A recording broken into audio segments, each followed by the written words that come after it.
পশ্চিমবঙ্গ মাদ্রাসা শিক্ষা পর্ষদ থেকে যে টেস্ট পেপারটি দেওয়া হয়েছে তার আজকে ইতিহাসের সমাধান, পৃষ্ঠা নম্বর 329।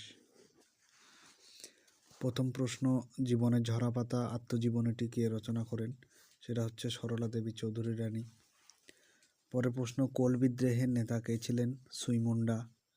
1857 সালের মহাবিদ্রোহের সময় ভারতের গভর্নর জেনারেল ছিলেন লর্ড ক্যানিং। রামকৃষ্ণ মিশন প্রতিষ্ঠা করেন কে? স্বামী বিবেকানন্দ। আধুনিক ছাপাখানার জনক নামে পরিচিত গুটেনবার্গ। পরের প্রশ্ন, এশিয়াটিক সোসাইটি কত সালে প্রতিষ্ঠিত হয়? 1784 সালে। গান্ধী বুড়ি নামে কে পরিচিত? মাতঙ্গিনী হাজরা। নীল বিদ্রোহ প্রথম ছড়িয়ে পড়েছিল বারাসাতে। ভারতের প্রথম আধুনিক মানুষ ছিলেন রাজা রামমোহন রায়। এই 2024 সালের সমস্ত টেস্ট পেপারের সমাধান এই চ্যানেলের প্লেলিস্টে গিয়ে 2024 সালের যে প্লেলিস্টটা করা আছে ওখানে গিয়ে দেখবে, পেয়ে যাবে। সতীদাহ বিরোধী বিল পাস হয় 1929 সালে। নীলদর্পণ নাটকটি কে রচনা করেন? দীনবন্ধু মিত্র। যে বাঙালি ছাত্র সর্বপ্রথম শব ব্যবচ্ছেদ করেন তিনি হলেন মধুসূদন গুপ্ত। স্বাধীন ভারতের প্রথম রাষ্ট্রপতি কে ছিলেন? রাজেন্দ্র প্রসাদ। একটি সম্পূর্ণ বাক্যে উত্তর দাও। কোথায় ক্রিকেট খেলা প্রথম শুরু হয়? ইংল্যান্ডে। 1857 সালের সিপাহী বিদ্রোহের প্রথম শহীদ ছিলেন মঙ্গল পাণ্ডে। ভারতের প্রথম স্বরাষ্ট্রমন্ত্রী বল্লভভাই প্যাটেল। হুতুম প্যাঁচা কার ছদ্মনাম? কালীপ্রসন্ন সিংহ।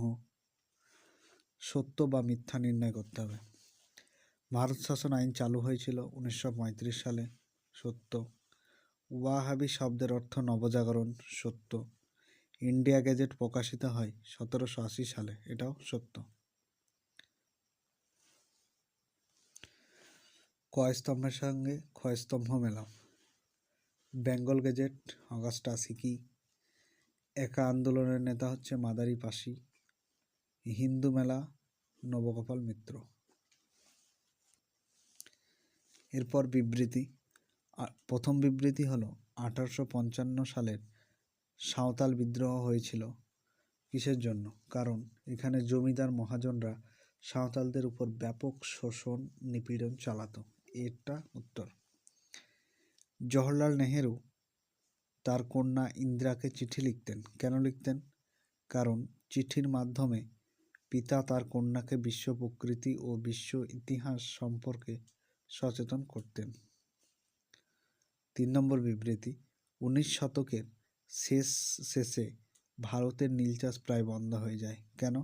কারণ নীল চাষ অলাভজনক হয়ে পড়ে, অর্থাৎ নীল চাষে কোনো রকম লাভ আর হতো না ঠিক মতো। আজকে এ পর্যন্তই। পরবর্তী ভিডিও পাওয়ার জন্য সাবস্ক্রাইব করে রাখো চ্যানেলটা এবং ভালো লাগলে বন্ধুদের সাথে শেয়ার করো।